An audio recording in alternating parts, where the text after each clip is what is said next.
Ayuk yanda anganba saroi tetugi khonjel haurakpada mangairi. Piklibi nupi masa aduna ningthamgi ingkraba matamasida paraba langjamgi phizulduga thak thak nippa makhai kolik mayamdu putuklaga phenglamme. Maduna suloidri piklaba khutsa sing aduna imung mangol pumnamak wai tairamme. Tanja aduda imungdagi nupi aduna thoraklaga lauraklamme. No ngali base phanama koire. Haujik phawbo wai tairibani haiduna suru na sinduna lairibadubu karigino. Minai na maranai tobagum haibaduni ne. Namitubu udabro. Ngayhak lerabadi isanupa mahi tamba satpa matam yorok lagani. Sak isingna karam kanda thongdoribano nangbo. Ima nasa ay wai taiba loigadawre. Ay na soidanaba nangnanaba thongjage. Imay wa ngangba kadi ising litrene. Tawjage haijage pangthoksage. Is ibemadi ningthem sabu maline. Amuk toiba naukibasina. Hey, yamna thuna hojikmak tureldagi ising sokluso. Isanupa irujanaba.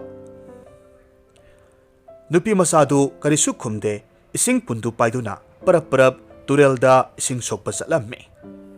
Hojik lanthok suras athokpamgi khoida nungsiraba Phunga Wari LAIRABINA NINGTHOUKOLgi LEIMA OIKHIBA.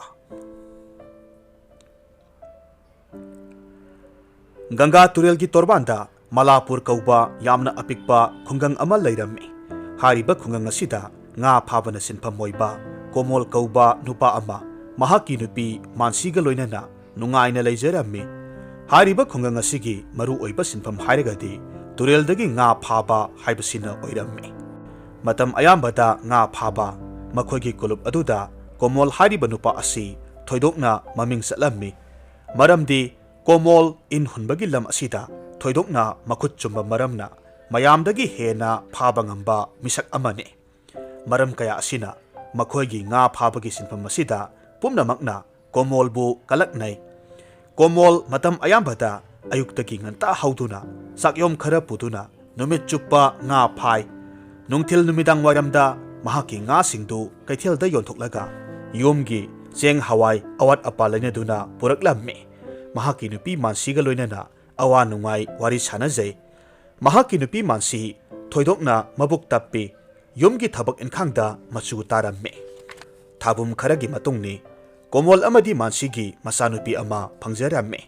Komolna masaningol adubu niru haina nungsina mingthonberamme. Matai manaudu hanadi araiba kharana penthokna hingjaramnabasu angang ama yauksilaklaba aduda hena suba nombagi mathau tare haina khanjaraduna mansisu manamasing yonbagi thabak honajaramme. Asuk nungaina ingna leijaramba imungdu karamba awaba mitkup ama lakani haibasi mapugi nungdam kholni haiba tai. Mansi ikhang khanghodana thamoigi leina amana naraklamme. Masa pumba ipun phulli nungsa sor honbada awaba haibadu oiramme.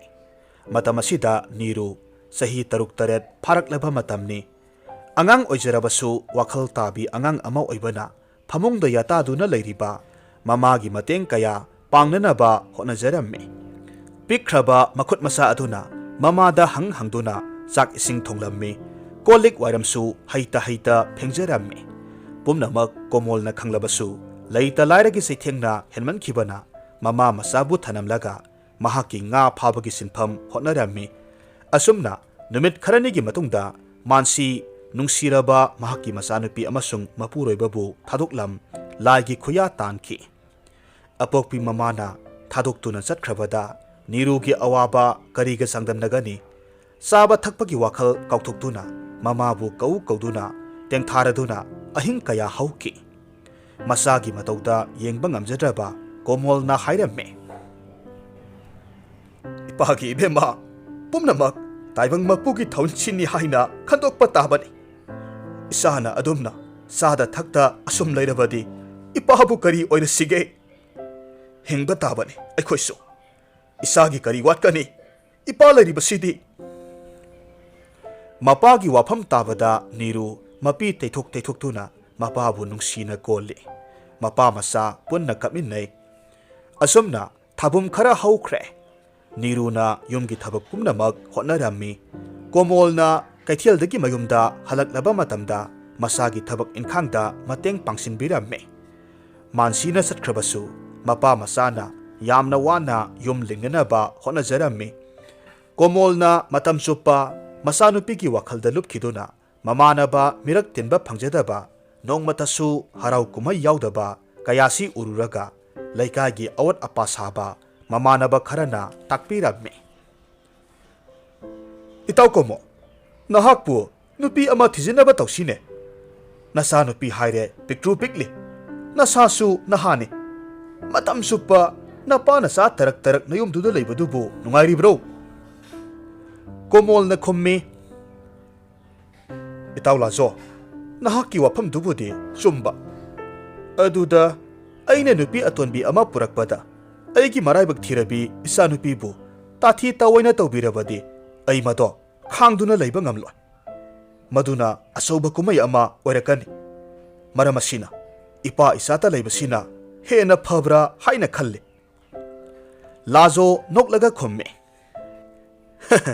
"ꯏꯇꯥꯎ, ꯅꯍꯥꯛꯀꯤ ꯋꯥꯐꯝꯁꯤꯗꯤ ꯁꯟ ꯂꯣꯏꯗ꯭ꯔꯤꯉꯩꯗ ꯍꯧꯗꯣꯡ ꯍꯥꯟꯅ ꯍꯥꯠꯂꯦ ꯍꯥꯏꯕꯗꯣ ꯇꯥꯒꯗꯧꯔꯦ꯫ ꯅꯨꯄꯤ ꯂꯣꯟꯕ ꯍꯥꯏꯕꯁꯦ ꯅꯍꯥꯛꯅ ꯑꯍꯥꯟꯕ ꯅꯠꯇꯦꯅꯦ꯫ ꯃꯁꯥꯒꯤ ꯅꯨꯄꯤ ꯂꯩꯅ ꯂꯩꯅ 3-4 ꯂꯣꯟꯕ ꯐꯥꯎꯕ ꯌꯥꯎꯅꯔꯤꯕꯅꯤ꯫ ꯑꯗꯨꯒ ꯅꯨꯄꯤ ꯑꯇꯣꯟꯕꯤ ꯈꯨꯗꯤꯡꯃꯛ ꯐꯠꯇꯕ ꯅꯠꯇꯦꯅꯦ꯫ ꯑꯐꯕ ꯀꯌꯥꯁꯨ ꯎꯔꯦꯗꯅ꯫ ꯑꯩꯅ ꯍꯥꯏꯔꯤꯕꯁꯤꯁꯨ ꯅꯆꯥꯅꯨꯄꯤ ꯅꯤꯔꯨꯒꯤꯗꯃꯛ ꯌꯦꯡꯂꯒ ꯍꯥꯏꯔꯤꯕꯅꯤ꯫ ꯌꯦꯡꯉꯨꯅꯦ, ꯆꯦꯟ ꯆꯣꯡꯗꯨꯅ ꯁꯥꯟꯅꯔꯒ ꯆꯔꯥ ꯋꯥꯟꯗꯨꯅ ꯂꯩꯖꯒꯗꯕ ꯏꯆꯥꯁꯦ ꯅꯍꯥꯛꯅ ꯆꯥꯎꯊꯣꯡ ꯐꯧꯁꯨꯗ ꯅꯝꯁꯤꯟꯗꯨꯅ ꯊꯝꯕꯤꯔꯦ꯫ ꯑꯩꯈꯣꯏꯗꯤ ꯌꯦꯡꯕ ꯉꯝꯗꯦ ꯍꯥꯏ ꯋꯥꯅꯤ." ꯂꯥꯖꯣꯅ ꯍꯥꯏꯔꯤꯕ ꯋꯥꯐꯝꯗ ꯑꯆꯨꯝꯕ ꯈꯔꯗꯤ ꯌꯥꯎꯏ ꯍꯥꯏꯕꯁꯤ ꯀꯣꯃꯣꯜꯁꯨ ꯈꯪꯉꯤ꯫ ꯑꯗꯨꯕꯨ ꯃꯆꯤꯟꯗ ꯁꯣꯜꯂꯤ, "ꯏꯇꯥꯎ, ꯑꯩ ꯀꯔꯤ ꯇꯧꯒꯗꯕꯅꯣ ꯋꯥꯈꯜ ꯇꯥꯗ꯭ꯔꯦꯗ." "ꯏꯍꯦ, ꯑꯗꯨꯝꯅ ꯅꯇꯣꯝꯇ ꯃꯨꯔꯨꯝ ꯃꯨꯔꯨꯝ ꯁꯣꯜꯂꯒ ꯀꯔꯤ ꯀꯥꯟꯅꯅꯤ? ꯑꯩꯈꯣꯏꯅ ꯍꯥꯏꯔꯤꯕꯁꯤꯁꯨ ꯅꯍꯥꯛꯀꯤꯅꯤ꯫ ꯃꯨꯟꯅ ꯈꯜꯂꯨꯀꯣ." ꯑꯁꯤ ꯍꯥꯏꯔꯝꯂꯒ ꯃꯃꯥꯟꯅꯕꯁꯤꯡ ꯆꯠꯈꯤꯔꯝꯃꯤ꯫ ꯀꯣꯃꯣꯜ ꯃꯍꯥꯛꯀꯤ ꯃꯔꯨꯞ ꯃꯄꯥꯡꯁꯤꯡꯒꯤ ꯋꯥꯈꯜꯁꯨ ꯈꯪꯉꯤ꯫ ꯑꯃꯔꯣꯝꯗ ꯅꯧꯖꯔꯤꯕ ꯃꯆꯥꯅꯨꯄꯤꯒꯤꯁꯨ ꯈꯜꯂꯤ꯫ ꯈꯟꯅ ꯈꯟꯅ ꯂꯥꯛꯄꯅ ꯃꯌꯨꯝ ꯌꯧꯔꯛꯄ ꯃꯇꯝꯗ ꯄꯤꯛꯂꯤꯕꯤ ꯃꯆꯥꯅꯨꯄꯤꯅ ꯍꯩꯕꯣꯏ ꯍꯩꯇꯕꯣꯏ ꯇꯨꯔꯦꯜꯗꯒꯤ ꯏꯁꯤꯡ ꯁꯣꯛꯂꯨꯔꯒ ꯃꯌꯨꯝꯗ ꯄꯨꯔꯛꯄꯗ ꯊꯦꯡꯅꯔꯝꯃꯤ꯫ ꯃꯆꯥꯅꯨꯄꯤꯒꯤ ꯃꯇꯧ ꯎꯔꯒ ꯍꯥꯏꯔꯝꯃꯤ, "ꯏꯆꯥꯊꯣꯏꯕꯤ, ꯑꯗꯨꯛ ꯆꯥꯎꯕ ꯄꯨꯟꯗꯨ ꯄꯨꯔꯒ ꯏꯁꯤꯡ ꯁꯣꯛꯂꯨꯔꯤꯕ ꯀꯔꯤꯒꯤꯅꯣ? ꯏꯆꯥ ꯋꯥꯔꯝꯂꯒꯅꯤ꯫ ꯁꯦ ꯄꯥꯕ ꯄꯨꯁꯤꯟꯕꯤꯔꯒꯦ." "ꯄꯥꯕ, ꯀꯔꯤꯁꯨ ꯋꯥꯗꯦꯗ꯫ ꯄꯥꯕꯗꯤ ꯅꯨꯃꯤꯠ ꯆꯨꯞꯄ ꯉꯥ ꯐꯥꯔꯨꯔꯒ ꯑꯃꯨꯛ ꯀꯩꯊꯦꯜꯗ ꯆꯠꯂꯨꯕꯅꯤ꯫ ꯑꯗꯨꯅ ꯄꯥꯕ ꯂꯥꯛꯇ꯭ꯔꯤꯉꯩꯗ ꯑꯩꯅ ꯁꯣꯛꯂꯨꯕꯅꯦ." "ꯍꯣ, ꯐꯔꯦ ꯐꯔꯦ, ꯏꯄꯥ ꯏꯆꯥ ꯆꯥꯛ ꯆꯥꯊꯣꯛꯂꯁꯤ."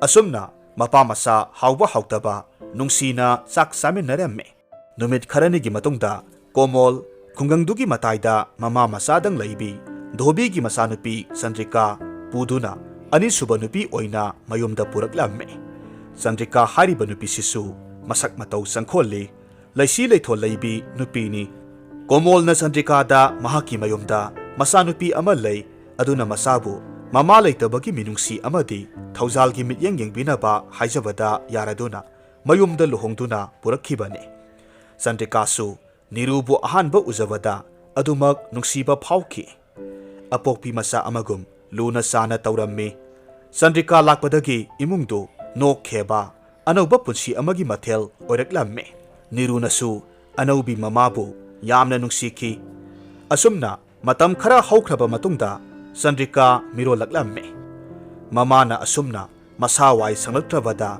ꯅꯤꯔꯨ ꯀꯣꯏꯆꯦꯟ ꯆꯦꯟꯗꯨꯅ ꯃꯃꯥꯒꯤ ꯑꯋꯥꯠ ꯑꯄꯥ ꯃꯇꯦꯡ ꯄꯥꯡꯗꯨꯅ ꯍꯣꯠꯅꯖꯔꯝꯃꯤ꯫ ꯍꯧꯖꯤꯛꯇꯤ ꯆꯟꯗ꯭ꯔꯤꯀꯥ ꯑꯁꯣꯏ ꯑꯉꯥꯝ ꯌꯥꯎꯗꯅ ꯃꯆꯥꯅꯨꯄꯥ ꯑꯃ ꯐꯪꯖꯔꯦ꯫ ꯅꯤꯔꯨꯅ ꯃꯧꯄꯥꯅꯨꯄꯥ ꯑꯃ ꯐꯪꯖꯔꯕꯗ ꯍꯔꯥꯎꯕꯒꯤ ꯄꯟꯈꯩ ꯂꯩꯔꯝꯗꯦ꯫ ꯌꯨꯝꯊꯣꯡ ꯈꯨꯗꯤꯡ ꯆꯠꯇꯨꯅ ꯃꯧꯄꯥꯅꯨꯄꯥꯒꯤ ꯋꯥꯔꯤ ꯇꯝꯖꯔꯝꯃꯤ꯫ ꯃꯍꯥꯛꯀꯤ ꯑꯁꯤꯒꯨꯝꯕ ꯃꯇꯧꯁꯤ ꯎꯕꯗ ꯀꯣꯃꯣꯜ ꯑꯃꯗꯤ ꯆꯟꯗ꯭ꯔꯤꯀꯥ ꯍꯔꯥꯎꯔꯝꯃꯤ꯫ ꯑꯗꯨꯕꯨ ꯌꯥꯝꯅ ꯂꯨꯔꯤꯕ ꯋꯥꯐꯝꯗꯤ ꯆꯟꯗ꯭ꯔꯤꯀꯥꯅ ꯑꯉꯥꯡ ꯎꯅꯔꯕ ꯃꯇꯨꯡꯗ ꯃꯆꯥꯅꯨꯄꯤꯒꯤ ꯁꯦꯕꯥ ꯇꯧꯅꯕꯅꯤ ꯍꯥꯏꯗꯨꯅ ꯆꯟꯗ꯭ꯔꯤꯀꯥꯒꯤ ꯑꯄꯣꯛꯄꯤ ꯃꯃꯥ ꯙꯣꯕꯤꯗꯨ ꯀꯣꯃꯣꯜꯒꯤ ꯃꯌꯨꯝꯗ ꯃꯇꯝ ꯈꯔ ꯂꯩꯅꯅꯕ ꯂꯥꯛꯂꯝꯃꯤ꯫ ꯍꯥꯏꯔꯤꯕ ꯙꯣꯕꯤꯁꯤ ꯃꯃꯤꯠ ꯁꯦꯞꯄꯤ, ꯃꯈ꯭ꯋꯥꯡ ꯀꯣꯜꯂꯤ, ꯃꯕꯨꯛ ꯌꯥꯝꯅ ꯐꯠꯇꯕꯤ ꯅꯨꯄꯤ ꯑꯃ ꯑꯣꯏꯔꯝꯃꯤ꯫ ꯃꯍꯥꯛꯅ ꯃꯆꯥꯅꯨꯄꯤꯒꯤꯗ ꯍꯦꯛ ꯂꯥꯛꯄꯒ ꯅꯤꯔꯨꯕꯨ ꯌꯥꯝꯅ ꯅꯨꯡꯁꯤꯔꯝꯗꯦ꯫ ꯅꯤꯔꯨꯅ ꯑꯁꯨꯝ ꯂꯩꯁꯤꯜꯂꯕꯗꯤ ꯃꯆꯥ ꯃꯌꯥ ꯑꯃꯗꯤ masuda yamna ayatpa oiragani haina mabukta khanba hauraklamme maram asina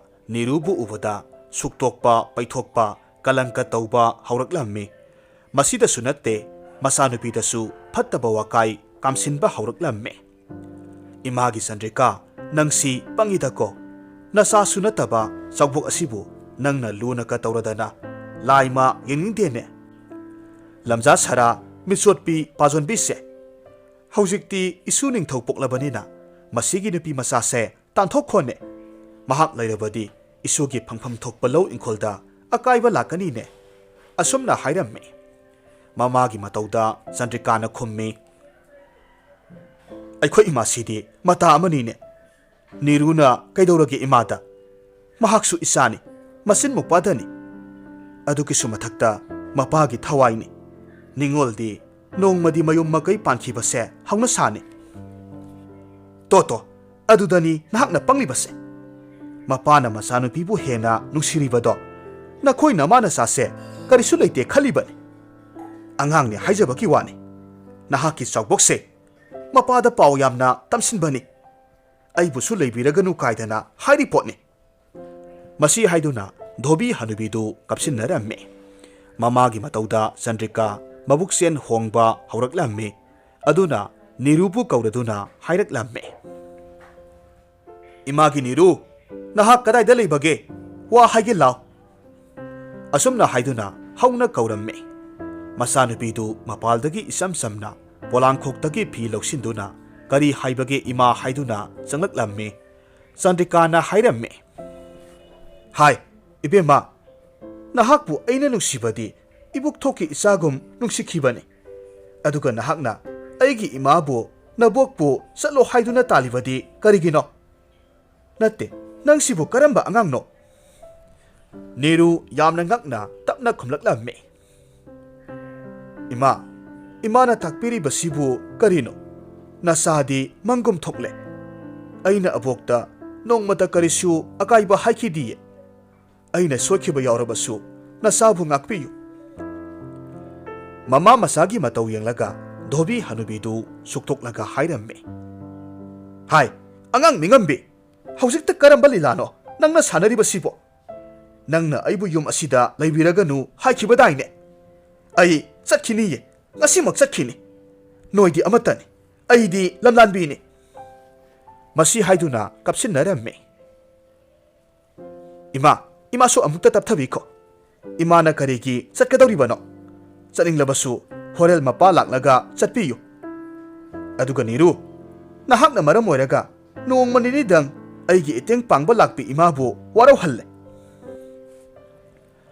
dhobi hanubidu mirak narak yenglaga amuk hairaklamme yumse lamja sarama kol ole tangdu leitaba phanglaroye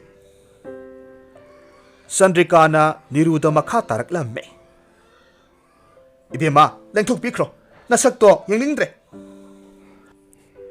asumna dhobi hanubi aduna mitkup khuding hu kamsinbadagi Chandrika amadi Nirugi marakta mama masagi mari tatkiramme Nirubu poktabi masa amani haina mabukta khanduna minai amagum khanba hauraklamme pumnamak oidunasu Niruna masagi awapa pumnamak losinduna mapabungda nongmata pau tamlamde nungsi sanana hingminaramba imung adu hugi singsep tharamlaga dhobi hanubidu chatkre matamgi matungina Niru laisabi masa pharaklamme mahakna laisabi pharakpagi phajabasidi khungang aduda kanagumba miyoi amataga sangdamnaba yade mipum khudingi midyengna phamne komolgi masanupi Nirugi mafajasi LAIRABINA ikaini hainarami Niruna laisabi pharaklaba matam asida mokpanupa Adityasu adumak pakhang kabak pharaklamme mamana yamna kethok mokthokna yokpana nisagi ipakta tauba selda sopa mi ama oiba hauraklamme mahai masingdasu thawai kaya yaude mahaki oirakliba lamchat asida masena mokpanupa aduda hairamme isegi Aditya nahakbu kaidobage nahay nasing tambada thawai khara yausilune ima pabase ahal osilaklabani nahak mi oidaba yadabani ne Aditya karisu khumde तासिनदना अदुमक थोंगालोमदा थोकी Aditya हेक थोखिबगा चंद्रिका थोरकलम्मी अदुगा हायरम्मी हाय करीनो नंगना इसाना चलमदाय खोलमदायदा सुक्तोक पैथोक्तुना हारिबदुबो नथौ लैत्रबरो मिनाय नुबि नंबो नीरू तपना खुम्मी इमा अइना इपाबु करिसु चैबा नत्तिये महाकी महै तंबदा थवा यावसिल्लु हाइबतनी हो इबेमा नयुम Panba खंगदबी इनेमपोक साबिरकलनु इसागिदमक mama आई लेरिबनी लमलानबी नंगना इसाबु चैबा नतिकलो इकाइदबी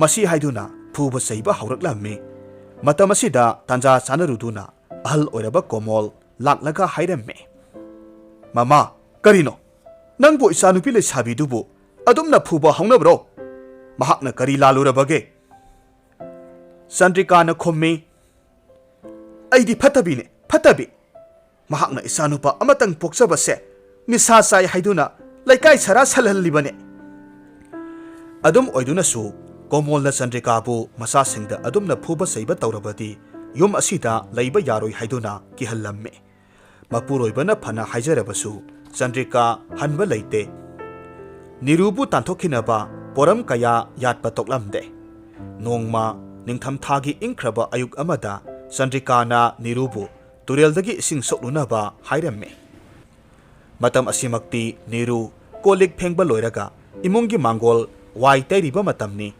ममाना हारिबदु तहौद्रबदी इरांग थोकपसु याई हाइना खनखिदुना वाइरम तैबा थुना लोसिलम्मे तुरेलदगी इसिंग सोकपा चलम्मे महाकना तुरेलदा इसिंग पुंदा इसिंग हापलिंगाइदा लैकाइगी अहल अमसु इसिंग सोकलगा यामना वाना इसिंग पुबा उरुबदा येंगबा ngamdaduna ahal dugi ising du mateng pangbiduna mayum phawba thinbiraklamme maramasina mahakna ising puduna mayumda halakpa matamdadi mitkup khara thengkhibagi chandrikana nirubu laikhidrabi apokpi phawba panduna phubiramme hariba matam asimakti mapabung leitabana niru poktabi mamagi chaifu aduda wana khangjaramme masida sunatte masanupa adityabu lona kauramme aduga hairamme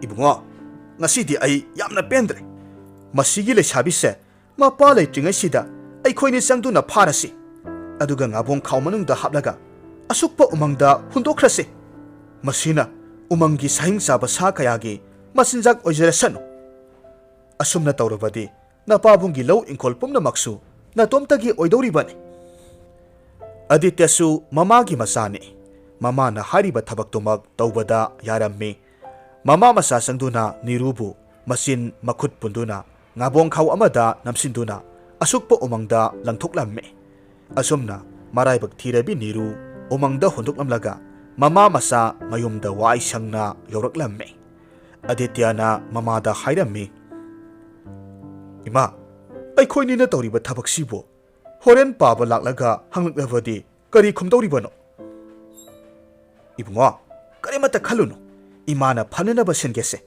nahak waganu ima lairiko numittugi numidang waramda komol na mayumda yorakpa matamda masanupi nirubu hangjaramme chandrikana sau lauduna khummi ho mapa ibungo nahakina sanupi phajabido mama aina ising sokluso thakhraga laikagi ising sokpiduna laithoklamle maduda aina thengna lakpagi khara hairubagi aibu inthuduna samga phoramlaga yomdagi thokhibadagi haujik phawba hanjilaktiba asini khangani lakta lakhisanu mama nahakna haribadubu karino isanupi makna nangonda khut thaba haibadumakti ai kaya thajaba ngamde ing tapchakhraba isanupini khul pumbana khanglibani ho nakhoidi nong phunganbadagi chathokpanina mahakna tawriba singdo khangliro awai akhum thaidok thaijin yamna haibani nasanupido mahakpu yengdabagini isanupa aditya phau yumda lainingribase hai tumilayu taningdi ai isanupi thirukhini karigumba nahakna hariba wa aduna aranbani khanglakpa mitkupta nakhoina manasa yumsida leiba yaro masi hairamlaga komol yamna sauna masanupi nirubu thiba chatki ꯃꯈꯣꯏꯅ ꯂꯩꯔꯤꯕ ꯂꯝꯗꯝ ꯑꯗꯨꯗ ꯂꯩꯃꯔꯦꯝꯕꯤ ꯂꯩꯈꯤꯗ꯭ꯔꯕ ꯅꯤꯡꯊꯧ ꯄꯈ꯭ꯔꯥ ꯑꯃꯁꯨ ꯂꯩꯔꯝꯃꯤ ꯂꯩꯃꯔꯦꯝꯕꯤ ꯌꯥꯎꯗꯅ ꯅꯤꯡꯊꯧꯅ ꯅꯥꯏꯇꯣꯝ ꯁꯤꯡꯍꯥꯁꯟꯒꯤ ꯂꯩꯇꯦꯡ ꯑꯣꯏꯔꯕꯗ ꯂꯩꯕꯥꯛ ꯃꯤꯌꯥꯝꯅ ꯅꯤꯡꯊꯧꯕꯨ ꯑꯃꯨꯛ ꯍꯟꯅ ꯑꯅꯧꯕ ꯂꯩꯃꯔꯦꯝꯕꯤ ꯑꯃ ꯂꯨꯍꯣꯡꯕꯤꯌꯨ ꯍꯥꯏꯅ ꯍꯥꯏꯖꯔꯝꯃꯤ ꯇꯧꯕꯇꯕꯨ ꯂꯩꯕꯥꯛ ꯃꯤꯌꯥꯝꯒꯤ ꯄꯥꯎꯈꯨꯝ ꯑꯣꯏꯅ ꯅꯤꯡꯊꯧ ꯃꯁꯥꯃꯛ ꯑꯍꯜꯒꯤ ꯃꯇꯝ ꯑꯣꯏꯁꯤꯜꯂꯛꯂꯦ ꯑꯗꯨꯒꯤꯁꯨ ꯃꯊꯛꯇ ꯃꯍꯥꯛꯀꯤ ꯑꯃꯠꯇ ꯄꯣꯛꯆꯕ ꯃꯆꯥꯅꯨꯄꯥ ꯁꯨꯃꯦꯔꯕꯨ ꯄꯣꯛꯇꯕꯤ ꯃꯃꯥ ꯀꯅꯥꯒꯤ ꯑꯋꯥ ꯆꯩꯊꯦꯡ ꯐꯪꯍꯟꯕ ꯄꯥꯝꯗꯦ ꯍꯥꯏꯔꯝꯃꯤ ꯍꯥꯏꯔꯤꯕ ꯅꯤꯡꯊꯧꯒꯤ ꯑꯃꯠꯇ ꯄꯣꯛꯆꯕ ꯃꯆꯥꯅꯨꯄꯥ ꯃꯖꯥ ꯏꯕꯨꯡꯉꯣ ꯁꯨꯃꯦꯔ ꯃꯁꯛ ꯃꯇꯧ ꯐꯖꯕ ꯆꯨꯡ ꯐꯤꯔꯥꯜ ꯆꯥꯕ ꯄꯥꯈꯪ ꯃꯆꯥꯅꯤ ꯅꯤꯡꯊꯧ ꯃꯆꯥ ꯑꯃ ꯑꯣꯏꯕꯒꯤ ꯃꯍꯩ ꯃꯁꯤꯡꯒꯤ ꯂꯝꯗ ꯊꯣꯏꯗꯣꯛꯅ ꯍꯩꯁꯤꯡꯕ ꯃꯤꯇꯥꯅꯤ ꯃꯍꯥꯛꯅ ꯃꯍꯩ ꯃꯁꯤꯡ ꯌꯥꯝꯅ ꯍꯦꯟꯅ ꯍꯩꯔꯤꯕꯒꯤ ꯃꯔꯝꯁꯨ ꯅꯤꯡꯊꯧꯒꯤ ꯑꯆꯥꯟꯕ ꯃꯅꯥꯏ ꯔꯥꯘꯕꯀꯤ ꯃꯇꯦꯡꯅꯅꯤ ꯔꯥꯘꯕ ꯍꯥꯏꯔꯤꯕ ꯑꯍꯜꯁꯤ ꯅꯤꯡꯊꯧꯒꯤ ꯃꯍꯩ ꯇꯝꯕꯤꯔꯛꯄ ꯒꯨꯔꯨꯒꯤ ꯃꯆꯥꯅꯤ ꯅꯤꯡꯊꯧ ꯃꯁꯥꯃꯛꯅ ꯔꯥꯘꯕꯄꯨ ꯃꯅꯥꯏ ꯑꯣꯏꯖꯔꯕꯁꯨ ꯄꯣꯛꯃꯤꯟꯅꯕ ꯃꯆꯤꯟ ꯃꯅꯥꯎꯒꯨꯝ ꯂꯨꯅ ꯇꯧꯖꯩ ꯑꯍꯜ ꯂꯃꯟ ꯂꯩꯈꯤꯗ꯭ꯔꯕ ꯃꯇꯨꯡꯗ ꯅꯥꯏꯇꯣꯝ ꯇꯥꯍꯧꯔꯕ ꯔꯥꯘꯕꯄꯨ ꯅꯤꯡꯊꯧꯅ ꯀꯣꯅꯨꯡꯗ ꯂꯩꯍꯟꯈꯤꯕꯅꯤ ꯔꯥꯘꯕ ꯃꯁꯥꯃꯛ ꯃꯌꯨꯝ ꯃꯀꯩ ꯄꯥꯟꯗꯦ ꯅꯤꯡꯊꯧꯒꯤꯗꯃꯛ ꯃꯄꯨꯟꯁꯤ ꯀꯠꯊꯣꯛꯄ ꯃꯤꯗꯥꯅꯤ ꯃꯔꯝ ꯀꯌꯥꯁꯤ ꯂꯩꯕꯅ ꯃꯖꯥ ꯏꯕꯨꯡꯉꯣ ꯁꯨꯃꯦꯔ ꯃꯁꯥꯃꯛꯅ ꯔꯥꯘꯕꯄꯨ ꯄꯥꯕꯨꯡꯆꯥ ꯍꯥꯏꯅ ꯅꯨꯡꯁꯤꯅ ꯑꯣꯏꯅꯖꯔꯝꯃꯤ ꯅꯣꯡꯃ ꯅꯤꯡꯊꯧꯅ ꯔꯥꯘꯕꯇ ꯍꯥꯏꯔꯝꯃꯤ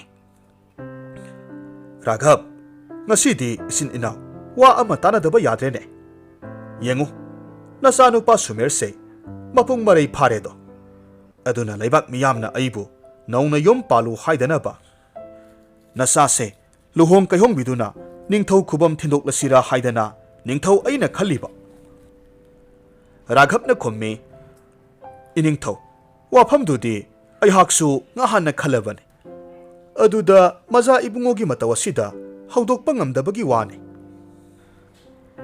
ꯈꯪꯗꯦ ꯔꯥꯘꯕ ꯁꯨꯃꯦꯔ ꯑꯩꯒꯤ ꯏꯆꯥꯅꯨꯄꯥ ꯑꯣꯏꯖꯔꯕꯁꯨ ꯅꯍꯥꯛꯅ ꯌꯣꯛꯆꯕꯅꯤ ꯅꯍꯥꯛꯄꯨꯗ ꯃꯍꯥꯛꯅ ꯅꯤꯡꯖꯕꯅꯤ ꯅꯄꯥ ꯅꯆꯥ ꯌꯥꯅꯅꯕ ꯍꯥꯏꯅꯕꯤꯔꯣ ꯔꯥꯘꯕꯅ ꯈꯨꯝꯂꯝꯃꯤ ꯏꯅꯤꯡꯊꯧ ꯑꯣꯏꯅ ꯂꯨꯍꯣꯡꯕꯤꯔꯣ ꯑꯩꯗꯤ ꯁꯨꯃꯦꯔꯗ ꯋꯥꯐꯝꯗꯨ ꯍꯧꯗꯣꯛꯄ ꯉꯝꯖꯔꯣꯏ ꯃꯖꯥ ꯏꯕꯨꯡꯉꯣꯒꯤ ꯃꯇꯧ ꯑꯩꯅ ꯈꯪꯉꯤ ꯅꯨꯄꯤ ꯅꯍꯥꯒꯤ ꯋꯥꯐꯝ ꯑꯃꯠꯇ ꯄꯟꯕ ꯌꯥꯗꯦ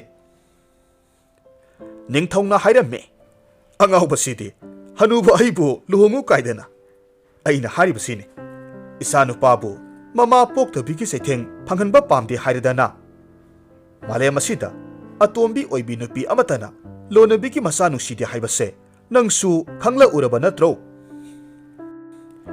ꯅꯤꯡꯊꯧꯅ ꯍꯥꯏꯃꯟꯕꯗꯒꯤ ꯔꯥꯘꯕꯅ ꯃꯖꯥ ꯏꯕꯨꯡꯉꯣ ꯁꯨꯃꯦꯔꯗ ꯃꯄꯥꯕꯨꯡꯒꯤ ꯑꯄꯥꯝꯕ ꯍꯧꯗꯣꯛꯂꯝꯃꯤ ꯇꯧꯕꯇꯕꯨ ꯁꯨꯃꯦꯔ ꯋꯥꯐꯝꯗꯨ ꯇꯥꯕꯒꯤ ꯃꯍꯨꯠꯇ ꯅꯣꯛꯁꯤꯜꯂꯗꯨꯅ ꯄꯥꯕꯨꯡꯆꯥ ꯑꯣꯏꯅ ꯂꯨꯍꯣꯡꯕꯤꯔꯣ ꯍꯥꯏꯔꯝꯂꯒ ꯁꯒꯣꯜ ꯌꯥꯡꯅ ꯊꯧꯈꯤ ꯎꯃꯪꯗ ꯁꯥꯗꯥꯟꯕ ꯆꯠꯈꯤ ꯃꯖꯥ ꯏꯕꯨꯡꯉꯣꯅ ꯆꯠꯈꯤꯕꯗ ꯄꯥꯝꯕꯩ ꯂꯩꯖꯗ꯭ꯔꯕ ꯔꯥꯘꯕ ꯅꯣꯛꯂꯒ ꯂꯩꯍꯧꯔꯝꯃꯤ ꯃꯖꯥ ꯏꯕꯨꯡꯉꯣ ꯁꯨꯃꯦꯔꯅ ꯎꯃꯪ ꯌꯧꯔꯕꯗ ꯁꯒꯣꯜ ꯊꯅꯝꯂꯒ ꯃꯈꯣꯡꯅ ꯀꯩꯁꯥꯜ ꯑꯃꯒꯤ ꯈꯣꯡꯒꯨꯜ ꯂꯤꯕ ꯆꯠꯂꯤꯉꯩ ꯇꯨꯡꯗꯒꯤ ꯀꯅꯥꯒꯨꯝꯕ ꯑꯃꯅ ꯃꯖꯥ ꯏꯕꯨꯡꯉꯣꯕꯨ ꯌꯥꯝꯅ ꯀꯟꯅ ꯏꯟꯊꯨꯔꯛꯂꯝꯃꯤ ꯃꯍꯥꯛꯇꯣ ꯀꯅꯥ ꯅꯠꯇꯦ ꯎꯃꯪꯗ ꯃꯃꯥꯇꯣꯟ ꯆꯟꯗ꯭ꯔꯤꯀꯥꯅ ꯍꯨꯟꯗꯣꯛꯂꯝꯕꯤ ꯅꯤꯔꯨ ꯑꯣꯏꯔꯝꯃꯤ ꯃꯖꯥ ꯏꯕꯨꯡꯉꯣ ꯁꯨꯃꯦꯔ ꯌꯥꯝꯅ ꯐꯤꯡꯅ ꯐꯨꯛ ꯍꯧꯒꯠꯂꯝꯃꯤ ꯌꯦꯡꯊꯣꯛꯂꯨꯕꯗ ꯃꯁꯛ ꯃꯇꯧ ꯂꯥꯏꯔꯦꯝꯕꯤꯒꯨꯝ ꯅꯤꯡꯊꯤꯔꯕꯤ ꯅꯨꯄꯤ ꯃꯆꯥ ꯑꯃ ꯂꯦꯞꯂꯒ ꯂꯩꯔꯝꯕꯗꯨꯗ ꯍꯥꯏꯔꯝꯃꯤ ꯅꯍꯥꯛ ꯀꯅꯥꯅꯣ ꯑꯩꯕꯨ ꯏꯟꯊꯨꯔꯤꯕ ꯀꯔꯤꯒꯤꯅꯣ ꯑꯩ ꯀꯅꯥꯅꯣ ꯅꯍꯥꯛ ꯈꯪꯅꯤꯡꯕ꯭ꯔꯥ ꯅꯤꯔꯨꯅ ꯈꯨꯝꯃꯤ ꯑꯩ ꯅꯍꯥꯛ ꯀꯅꯥꯅꯣ ꯈꯪꯂꯨꯕꯒꯤ ꯋꯥꯐꯝꯗꯨ ꯅꯠꯇꯦ ꯅꯍꯥꯛꯅ ꯂꯦꯞꯂꯤꯕ ꯃꯐꯝꯗꯨꯗ ꯑꯆꯧꯕ ꯂꯤꯟ ꯑꯃꯅ ꯅꯍꯥꯛꯄꯨ ꯆꯤꯛꯅꯅꯕ ꯁꯦꯝ ꯁꯥꯕꯗꯨ ꯎꯕꯗꯒꯤ ꯑꯩꯅ ꯅꯍꯥꯛꯄꯨ ꯀꯟꯖꯅꯤꯡꯗꯨꯅ ꯏꯟꯊꯨꯖꯈꯤꯕꯅꯤ ꯈꯨꯗꯛ ꯑꯗꯨꯗ ꯃꯖꯥ ꯏꯕꯨꯡꯉꯣꯅ ꯂꯩꯈꯥꯗ ꯌꯦꯡꯊꯔꯨꯕꯗ ꯃꯈꯣꯡ ꯃꯌꯥꯗ ꯂꯤꯟ ꯑꯃ ꯆꯦꯟꯕꯗꯨ ꯎꯔꯛꯂꯝꯃꯤ ꯈꯨꯂꯩ ꯊꯨꯅ ꯃꯍꯥꯛꯀꯤ ꯊꯥꯡꯁꯥꯡꯅ ꯂꯤꯟꯗꯨ ꯃꯇꯨꯞ ꯃꯇꯨꯞ ꯀꯛꯂꯒ ꯍꯥꯠꯇꯣꯛꯂꯝꯃꯤ ꯑꯗꯨꯒ ꯍꯥꯏꯔꯛꯂꯝꯃꯤ ꯑꯩꯕꯨ ꯉꯥꯛꯄꯤꯌꯨ ꯅꯤꯡꯊꯤꯔꯕꯤ ꯑꯩꯅ ꯋꯥꯈꯜ ꯂꯥꯟꯅ ꯈꯜꯂꯨꯕꯅ ꯊꯋꯥꯏ ꯀꯟꯕꯤꯔꯤꯕ ꯑꯗꯣꯝꯕꯨ ꯅꯤꯡꯊꯧ ꯃꯆꯥ ꯑꯃ ꯑꯣꯏꯕꯒꯤ ꯅꯥꯄꯜꯅ ꯈꯣꯟꯗꯥ ꯊꯤꯅ ꯍꯥꯏꯔꯨꯔꯦꯗꯣ ꯑꯗꯣꯝꯕꯨ ꯀꯅꯥ ꯑꯣꯏꯔꯕꯅꯣ ꯑꯩꯉꯣꯟꯗ ꯃꯗꯨꯒꯤ ꯈꯦꯟꯅꯕ ꯂꯩꯇꯦ ꯄꯨꯟꯁꯤ ꯆꯨꯞꯄ ꯈꯣꯟꯗꯥ ꯊꯤꯅ ꯆꯩꯕꯤꯗꯨꯅ ꯆꯥꯎꯔꯛꯂꯕ ꯑꯩꯒꯤ ꯃꯄꯣꯛꯅꯤ ꯁꯨꯝꯅꯇꯒꯤ ꯃꯤꯑꯣꯏꯕ ꯑꯃ ꯑꯣꯏꯅ ꯊꯋꯥꯏ ꯀꯟꯖꯅꯤꯡꯗꯨꯅ ꯑꯗꯣꯝꯕꯨ ꯏꯟꯊꯨꯖꯈꯤꯕꯅꯤ ꯑꯁꯨꯝꯅ ꯃꯤꯠꯀꯨꯞ ꯑꯗꯨꯗ ꯃꯈꯣꯏ ꯑꯅꯤ ꯋꯥꯔꯤ ꯋꯥꯇꯥꯏ ꯀꯌꯥ ꯁꯥꯗꯨꯅ ꯑꯃꯅ ꯑꯃꯕꯨ ꯁꯛꯈꯪ ꯃꯥꯏꯈꯪꯅꯔꯦ ꯇꯧꯕꯇꯕꯨ ꯅꯤꯔꯨꯅ ꯃꯍꯥꯛꯀꯤ ꯍꯧꯈ꯭ꯔꯕ ꯊꯧꯗꯣꯛ ꯍꯥꯏꯕꯗ ꯉꯥꯕꯣꯡ ꯈꯥꯎꯗ ꯅꯝꯁꯤꯟꯗꯨꯅ ꯍꯨꯟꯗꯣꯛꯂꯝꯂꯕꯤ ꯃꯍꯥꯛꯀꯤ ꯄꯣꯛꯇꯕꯤ ꯃꯃꯥ ꯑꯃꯗꯤ fatraba maupanupa ki masak maming hairamde. Tasengna mahak yamna wana ngabong khaung manungda numit chuppa wana hotnaraga thokpa ngamjaduna umang aduda naitom afangba uhoi charaga numit kayani hingjarambani. Nauribi leisabi masa amana naitom hingba kudong thiningai ni hairaduna Sumerna Nirubu thiam nauduna konungda puraklamme. Konung hek yogbaga lairembigum phajabi leisabi ama purakpa uvada ningthau amadi Raghab haraubana loikre. Tawbatabu Sumerna Nirubu mahaki marupni matam khara konungda lainanaba purakpani haina hairamme.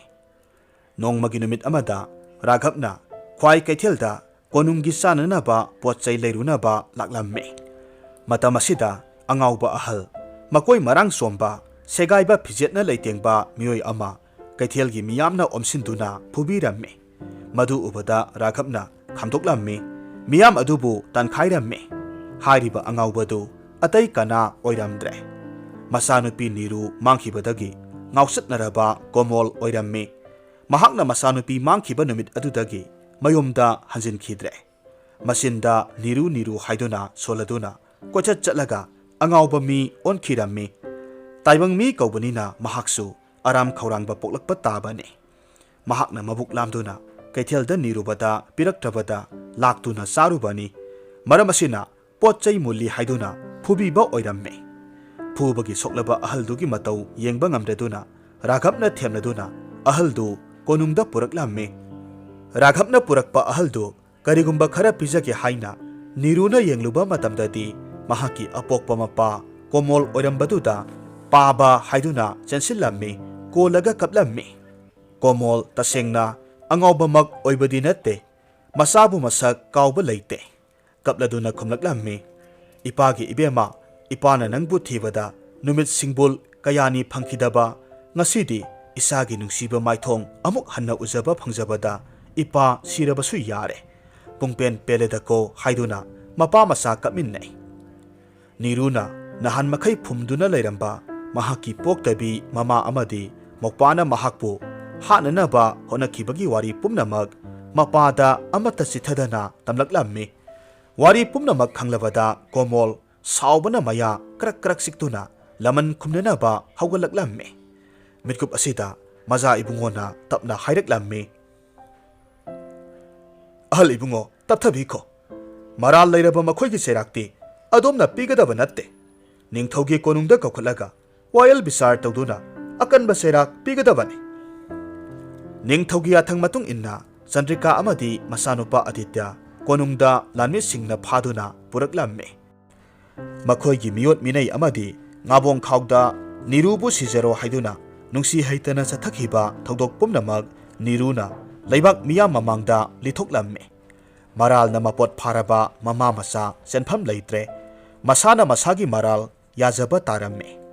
Ningthauna mama masabu mapunsi chuppa kaisom sangda leibagi sairak lauthoklamme. Masiga loinena maza ibungo Sumerbusu mathwai kanbirakpa Nirubu ningthauna mamau oiragani haina miya mamangda lauthoklamme. Masigi matungda maza ibungo Sumer amasung Nirubu leibak pungjau thinna chauna lohonglamme amasung makhoi punna nungai yaifana pankiramme.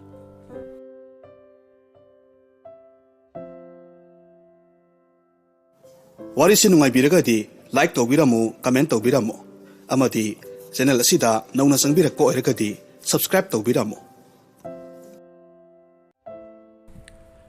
Haujik amuk taminarasi Phunga Wari thajabana aihakpu kanbire. Sahi yankhai muk henbagi mamangda Pakistanda mang takhaningai oiraba yohar haba ama thoklamme. Madu hek thokhiba asengba wari amani. Malem nikpada yum kai lambi amadi sengbat sagatpagi thabak kayama mang taklamme. Mafam marang khangdaba makai yauna waba mang takba amadi siba naba kayama mafam aduda thokhi. Nungset nunggai yotek thangtek gari gi atek akai kaya amasu mafam khudingda taduna leiramme. Mi lising sikhi sokhi amasung makhong makhut tekhi. Nupasing nupising angangsing amasung sasan pumnamak tongan tongana khaiduk nakhirammi. Sarkar ki miyoi sing amadi lanai chongthorakpa samaj sebaksingna awaba taraba misingda mateng piba haurakhi ahanba numit nini humnigi manungdadi ahingba mi khara leibak tawkhaibada phanglammi aduga madugi matungdadi asiba haksang ngakta phangki sangthana hinghoba mi ama phauba phangani haibagi asa leiramkhide adubu leibak tawbagi amadi sengdokpagi thabakti adum chatharami numit kuni haukhre nongmadi akai atoi mayam amagi makhadagi isorgi mingkhai sonba mantra thibagi khonjel ama awa anasingbu udhar tawriba mi singna taramme makhoina nungset nungai sing adu lawthoklammi aduga karimata haksangda asok apan yaudana masa phana leiramba nupa ama thengnaramme madu ubada makhoi gi mamit singdu thajaramde matam aduk kuina lainungda phumduna leiraga karamba mina hingduna leiba ngamdawribano hingduna leiramba nupa aduna makhagi warisi makhoida lirakki aigi ming Bhagat Ram kawi aihak uhai wahi yonba nupa amani yohar haba matamaduda aihakna aihakki dukanda phamduna lei yamna sauba khangel ani khak aihakki kok mapada pairapna ngamthaba phibam mata amada taraklamme aduga mina leiba yaba surung amagumba mafam ama semlamme adudagidi nungset nungai mayam ama aigi akoibada taraklamme adubu laibak phabana aihaki ithakta natraga isada karimata tarakhide adubu mafam maduda nungsit phangkhidre aihak sor phunduna sigadawramme matamasida malemsi amuk niglakhi aduga kadaidagino khangde mafam amada ahoba ama leihanki adudagidi aihaki leifam aduda asengba nungsit sisilaklammi aihakna nungsit asengba phangki maramaduna aihak soidana hinglagani haibagi asa ama lakhi aihaki akoivada lapoi komlana singba uhai wahi kayamarum taduna leiramme makhoi singdu saraga matam kharadi ai soidana hingba ngamgani haibasi aina khanki adubu aigi thaknanaba ising darkar oirakhi aihak ising yamna kharwanglaklammi khudak aduda malemsi amuk niglaklammi aduga leimaidagi isingi pipe utong ama khanghaudana thingalaklammi pipe adudagi thaknaba ising tatana phanglammi aduga isa phauba pipe adudagi tarakpa isingna iruja thoklammi aihak isorgi bhakta amani isorgi poktak singbu induna sachaba misak amani aihakna isorgi mingkhai sonduna aigi matam ayamba lelammi aihakna ibungo mahakbu matam leiba khibikta thajai aihakna haujik aigi aroiba komladu sakhibada mangairi aina setna thajai madudi aigi sanaba sinjak hek loikhibaga ibungo mahakna matam sana aibu kanbinaba nakhoibu thabirakpani angakpani ibungo mahakki thaurang ibungo mahakpu thajabana aihakpu kanbire mataw asumna isorbu thajau nasabu thajau nahaki thabakpu thajau aikhoigi punsida thajabana asauba amadi maru oiba saruk amani punsigi lam khudingda mai pakya hairabadi thajaba haibasina thadokpa yadraba maru oiba masal amani